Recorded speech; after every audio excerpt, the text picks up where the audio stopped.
Oh yes, my good friends, we are on the road again, and what better place to stop than someplace with home cooking. Look at this sign. Look familiar to you? Maybe remember it from Pee-wee's Big Adventure? Well, let's head into the... Oh, wait, that's right. I forgot.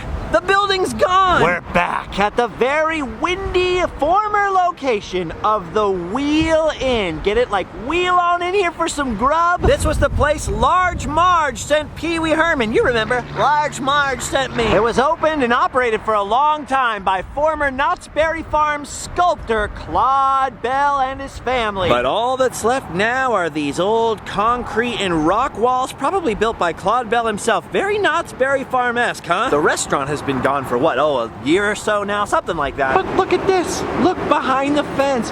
There's a guy out there doing a little surveying. Does this mean that there might be something new on the former site of the Wheel Inn? I sure hope so. That would be awesome. Well, the restaurant may be gone, but luckily these guys are still here. Claude Bell's Cabazon Dinosaurs. I had to stop here for a couple of reasons. Number one, come on, huge, gigantic, amazing concrete dinosaurs. Who wouldn't stop? Number two, we had a little bit of an earthquake out here recently, so people have been emailing me, leaving me comments like, are the dinosaurs still okay? So I wanted to come out and make sure for myself. Yep, they still seem pretty solid. And judging from the open sign here and the open door, of course, it looks like they're still letting people up inside, which means that the dinosaurs are probably just fine. Thirdly, last but not least, I am heading east out of California towards Arizona, and for years of my life, when I was in a band and we'd go on tour this way, it was my very hardcore tradition to always stop at the dinosaurs. I used to always call this one Dinny because its name is spelled D-I-N-N-Y, but it turns out its name is actually Diney. Get it? It's a dinosaur and it was right by the old Wheel Inn, Diney. So we always had to stop by good old Diney and Mr. Rex. Just look at him up there. He's so popular. That's the dinosaur where Pee-wee and Simone watched the sunrise in the mouth. Of course, it was a different mouth than the actual mouth up there. The mouth in the movie was huge. The mouth up there, not so much. And that's the door they came out of. And then Pee-wee was chased by Andy with the big bone trying to kill him, you know. Andy! Nowadays, there's a fence and you can pay admission to go inside, see some giant dinosaurs, and go up inside Mr. Rex. I just wanted to creep around the side here to make sure the door was actually open to go inside of him. Yep, still open. So, turns out the dinosaurs are just fine, folks. I love gigantic, weird things. Man, I'm a huge fan of any roadside attraction, and it doesn't get much more roadside attraction-y than huge, gigantic, handmade, concrete dinosaurs. I wasn't actually gonna film anything today. I was just gonna drive way past Phoenix and everything. But come on, Claude Bell's Cabazon Dinosaurs, I had to. It's just so easy. They're right off the freeway. It takes 5 seconds to come see these guys. Now, I've got other episodes of the past where we've gone up inside these dinosaurs, so you can check those out. Check out the Dino Park behind this guy and those. Also, my friend Adam the Woo and I went out and found and filmed all the old Pee-wee's Big Adventure filming locations, so check that video out. The Wheel Inn was still here then. And that should satisfy your craving if you need a little bit more dinosaurs than we have time for at the moment. As for me, I got a lot more driving to do, so we better head east. Still so weird for me not to pick up an old Mountain Dew at places like that. But I'm still going strong on the no soda thing. I'd like to make it to at least 100 days, which is only a couple weeks away. I think I can do it now. I honestly don't miss the soda that much until I'm standing in a gas station looking for something to drink. There's usually like 50 kinds of soda and 3 kinds of water, and like maybe 1 juice if you're lucky at some of these places. So you're like, oh man, the selection is low. But other than that, I'm feeling pretty good without it. Oh, you know what? I just remembered something. If it's still there, there's another freaky thing to see before we leave Southern California. Hang on. Let's just see if I can find the right exit. And if it's still where it used to be, oh yeah, it's still here. Look there, just beyond the fence. Do you see that? Do you know what that is? You've seen a VW bug before, but have you ever seen a VW spider? Look at that thing up there. That is something that will haunt your dreams. A Volkswagen bug converted to a terrifying spider. Now the fence is closed to this place and there's a lot of no trespassing signs, so I dare not get any closer, especially since there were some ornery looking gentlemen out here just a moment ago, and I don't want to tangle with them. I don't want to tangle with that spider car either though. Look at that thing. It's so freaky. I love roadside art and I love weird and unusual things, but I don't know if I love this thing or I hate it, because I gotta be honest with you, not the biggest fan of spiders. Ugh. Imagine if that thing could drive down the highway or or walked down the highway, or crawled, whatever, down the highway. It's cool. It's terrifying. And it's definitely weird. Man, they got a whole bunch of palm trees back there. Perfect for tikis. They got some big cactus. Ooh. Cool looking place. Right off the side of the road on the way to Palm Springs. Every time I ever went out to Palm Springs or out in this area, I used to stop by and just stare at this thing for a couple of minutes, because on the other side is a Jack-in-the-Box parking lot, so really easy to come stop by and get a view. I've since actually heard of other spider VW bugs in other parts of the country. I don't know if this was the first or not, but it was the first one I ever saw. Freaky. All right, let's get out of here before that thing comes to life, huh? Oh yeah, it's one heck of a long desert drive. And out here, it's not really the sort of desert that they put on postcards or anything, you know? Not too picturesque. There are many, many benefits to living in Southern California. That's why it's so expensive. But one of the downsides is if you have to travel or want to travel, or especially when I was in a band, had to travel all the time, driving wise, it's kind of a bummer because you always have a lot of desert to drive through before you get to any other states or anything like that. Man, the rest of my band, they all hated the desert. They hated it. They hated it. Luckily, I like the desert. Even the desert most people think is ugly. I always like driving through it. It feels so clean, even though it's made of dirt. Weird. We, of course, are taking Interstate 10, which is the main freeway between LA and Phoenix, Arizona. Hold on, look. Golf carts. Tons of golf carts! But anyway, for being a major thoroughfare, not a lot of places to stop. Very few exceptions. But one of those exceptions is this place. Chiriaco Summit, a place I never had time to stop when I was with the band, but is actually a cute little mini town in the middle of nowhere. This place was actually called Shaver Summit until in 1933, I believe a guy by the name of Joe Chiriaco, and I really hope I'm pronouncing that correctly, figured out that they were gonna pave the nearby highway that went out to Phoenix, bought up the whole place, and opened up a filling station. Wow, check this out. That is an old truck right there, and those are some old tires. Yeah, this place is cool, man. I've never been out here before. Some pretty quick thinking on the part of the Chiriaco family going, people are gonna need a place to get gas and snacks. Their business started booming out here in the desert and got even more of a kickstart when 9 years later in 1942, their sleepy little village here got a big shot in the arm when General George S. Patton came to town. Oh, that's right, the Patton, like from the movie. Would you look at the size of that statue? There he is right there, George Patton and his dog Willie. Just 1 mile east of here, George Patton was training all kinds of soldiers in the art of tank warfare, preparing them to go out to North Africa. So what better place for a gigantic George Patton statue and a George Patton Memorial Museum? My great Uncle Lew served under George Patton, and I think he was a tank commander in Europe. I got a lot of stories out of him about the European part of fighting with Patton, but I never heard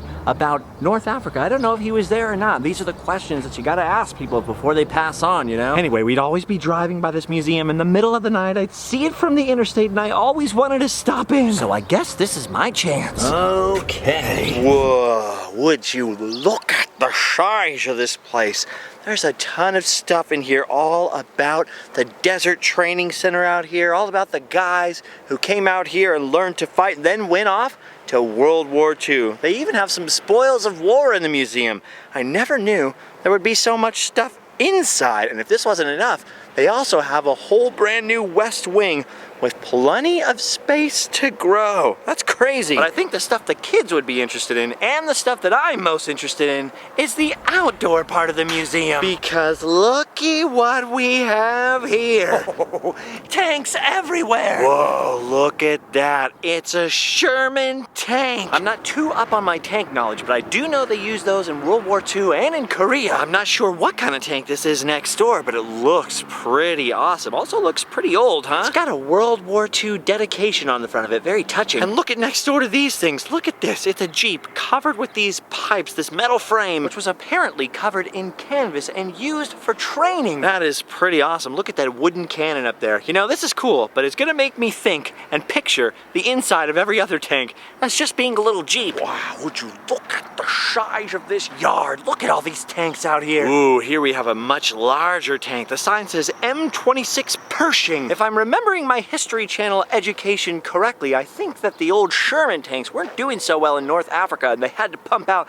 some heavier tanks. I wonder if this is one of them. Ooh, that's a big boy. Dude, look at the size of that thing. That thing could run over my Mustang in about 2 seconds flat. Can you imagine taking this thing on a wild ride through the desert? Actually, they still use this whole desert out here for this same type of training. One time I was out at the Dinosaurs and a whole group of armored vehicles, including one tank I believe, were pulled just outside the parking lot to the Dinosaurs because they were out on maneuvers doing stuff. This tank here says M47 Patton, so it looks like good old Patton had a tank named right after him. They don't all have labels and signs on them, so I'm not sure what all these different tanks are. These are some very large, very heavy machines. Man, this is cool. Wow, what's this over here? Is this a tank tow truck over here? Is this how they tow tanks that break down? Yeah, it says a wrecker crane, an armored recovery vehicle. So I'm assuming if one of these bad boys breaks down, they send this guy. That's what it looks like when Towmater joins the army, huh? They've also got some more modern vehicles out here, not just World War II stuff, because this is memorializing not just Patton,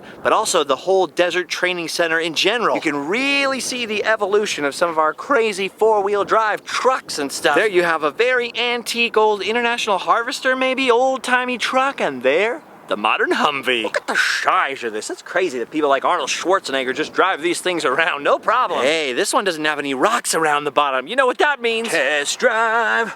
We're going for a test drive. This window's real dirty. Darn windshield wiper won't work anymore. Man, these old dummy tanks, those are so cool. You know they had inflatable tanks and dummy tanks like this that they put in England to trick the Nazis into thinking the D-Day landings would come in a different part of Europe. And it actually worked. When the Allies, including some of my other great uncles, landed in Normandy, Hitler didn't react at first. He thought that it was a distraction from the real invasion, which helped us gain precious ground. Wow, look at this out here. Some sort of memorial altar or something like that. There are gravestones here. At least that's what my grandpa's veteran's gravestone looks just like. So I don't know if these are actual graves or just memorials, but like the wall out in front, there are a lot of names here of people who actually served out here, including some of the nurses and not just the men who served out here. Crazy. Ooh, check this out. Look at this, a trailer built specifically for George S. Patton Jr. It says it was used out here as a photo lab darkroom for developing film. That is amazing. All these years that I drove by this place on the freeway, the band never wanted to stop. And we could have been out here checking out tanks. Amazing. Man, I gotta be honest with you, it is a little warm outside here in the desert. I cannot imagine these guys training out here in the highest heat of the summer, basically inside these giant tin cans. Must have been pretty dang hot in there. I know my uncle said that many of the guys would just kind of take off their clothes and be driving these things in their underwear. I can't blame them. I wish I was in my underwear right now. It's a little warm, but the jacket keeping the sun off me. SPF jacket. Oh, look at this. I barely noticed this gigantic shed out here. What have we got in here? Whoa. Looks like they've got some stuff in here they want to protect from the elements, but look at this. Can we go inside of this? Wait. No. The sign says, please keep out of vehicle, but the stairs say, please climb in me. I guess these stairs are just for taking a look, and boy, whoa, look at that. So this is basically what it looks like inside of these old tanks. You know, in some ways, it's roomier than I would think in the top of the tank, but in other ways, yeah, I've got to say, that's a really small space. I cannot imagine being cooped up in here for long periods of time, under enemy fire, with enemy bullets and shells bouncing off the hull, and then, of course, shooting that gigantic cannon, which must make one heck of a noise when you're in there. Oh wow, look at the cross section on this gun. Dude, that's a big bullet. Or shell, or whatever you call it. People get very technical. I gotta be careful what I say. I don't profess to be an expert. It's okay not to be an expert. That's why you come to these places, to learn. I once did this video about the Queen Mary. I was on the Queen Mary talking about how Disney used to own it. The video's still on YouTube, and just as a joke, you know, just to be silly, I kept referring to it as a boat. I mean, it's obviously an ocean liner, a ship, a very large ship. But just to be silly, you know, just because it's me, I kept saying boat, and a whole bunch of naval guys and people really into ships and stuff were leaving comments on there. It's a ship, it's not a boat. Technically, it's not a ship, it's an ocean liner. Oh man, the arguments. So hey guys, if I refer to any of this equipment wrongly, just know that I don't know anything, okay? Like right here, I'd call this a truck, wouldn't you? But for all I know, someone will come along and go, that's a hoozy doozy, not a truck. Let's see what the sign says, huh? Truck! truck. Oh, I was right. Whoa, now what about this? What is this awesome looking truck? This right here looks like a lean, green fighting machine, huh? Oh, 3-star General for Patton. The door says El Coyote. And if you look back here, it's not quite a normal truck. Look at those tank-like treads back there. Now that's what I call an all-terrain vehicle, huh? Wow, check out the back up there. Look at those machine guns. Get a couple of soldiers in there. Got your pick and shovel so you can do some prospecting or clear the path. Look at that tiny little slit right into the driver's area. That's some pretty thick metal there. Probably protect you from a few bullets, huh? Ooh. I just want to say that the guys who climbed into these vehicles and went overseas to free other people, not to mention who went over to avenge Pearl Harbor, were some incredibly brave dudes. I mean, most of them were very, very young, which helps. But all sorts of people from all walks of life did their bit to help the war effort, not just on the battlefield, but also on the home front at places like this, you know, Desert Training Center. But man, these guys were brave. Like I said, my great Uncle Lew, he served with Patton in Europe. They were involved in all kinds of fighting. They were helping to guard concentration camps after they'd been liberated. He saw some gnarly stuff over there. When you were having the conversation with him, he would get awfully quiet talking about certain things. Especially the concentration camps, man. He lived to be 90-something years old. I mean, even 60, 70 years after World War II, that stuff would choke him up quick, you know. It was hard stuff to even have a conversation about. I can't even imagine seeing that stuff. Well, as you can imagine, of course I had to ask him if he ever saw Patton himself. He said he saw him from a distance on a number of occasions, but only got really close twice. Once they were passing by for a review in Europe, and he was saying they're the sorriest SOBs he's ever seen. Bunch of poor-looking drab guys. Then I guess I saw him just a little ways down the road, like a day or two later. And he's sitting up there looking at him go by, going, fine group of soldiers, fine group of men here. You know that Patton, man. Ooh, his moods could change like the wind. Whoa, whoa, whoa, whoa, whoa. What the heck is this over here? Look at that.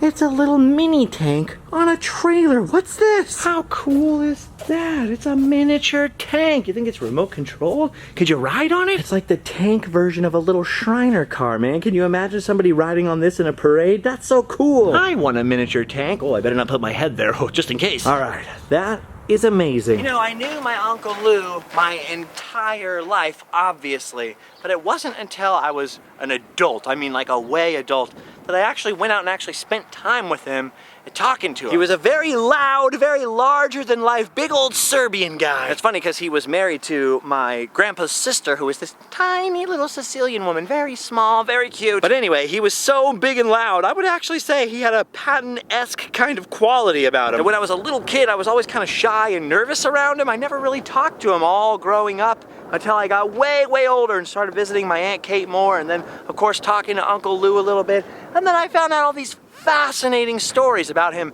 in Europe and doing the tank stuff and Patton, all these crazy things. And I'm really, really glad that the last couple of years of their lives I got really, really close to those two. But the reason I'm bringing it up, and I don't want to get too emotional here because I can feel it rising, you know, my eyes are getting sweaty, must be the dust. I really, really regret that I let all those years go by without getting to know those people in my own family. Now when you're a little kid, great aunts, great uncles, sometimes even grandparents, they're the people to pinch your cheek, they send you $5 for Christmas. You know, often you're just trying to avoid them, go play some video games or do whatever. But some of them have lived these amazing lives and done all these amazing things, and you would never know. One of my grandpas was in the Pacific. Another great grandpa was on a Liberty ship in the North Atlantic getting fired on by U-boats. Two of my great uncles were at D-Day. Another great uncle who was at D-Day on a different beach actually lost his life there, is buried in Normandy, France. I had no idea about that stuff when I was a kid, so definitely, if you ever get a chance to sit down for a while with your elders in the family, definitely start asking some questions, because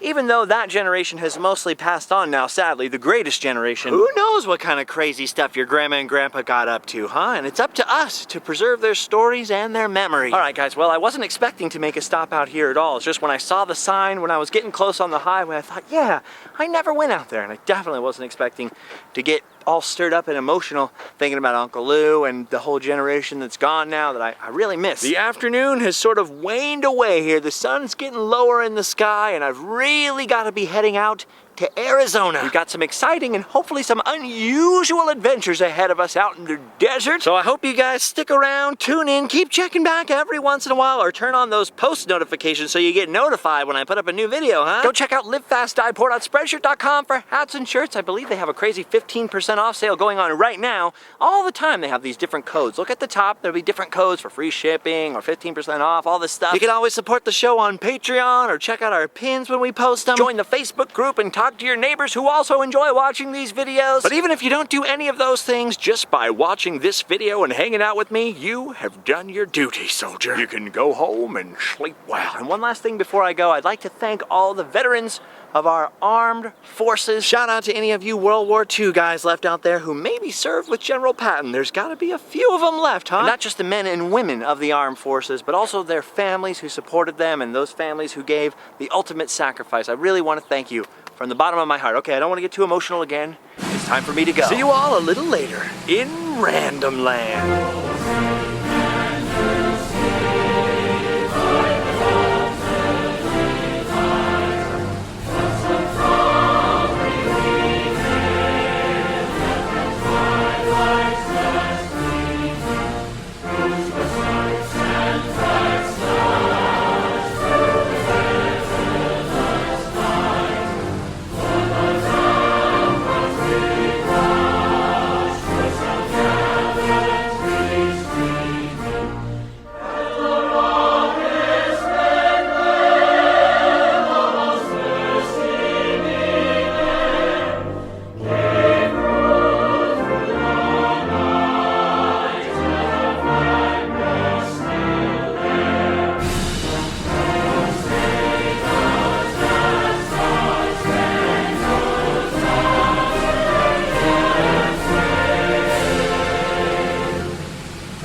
Being larger than life.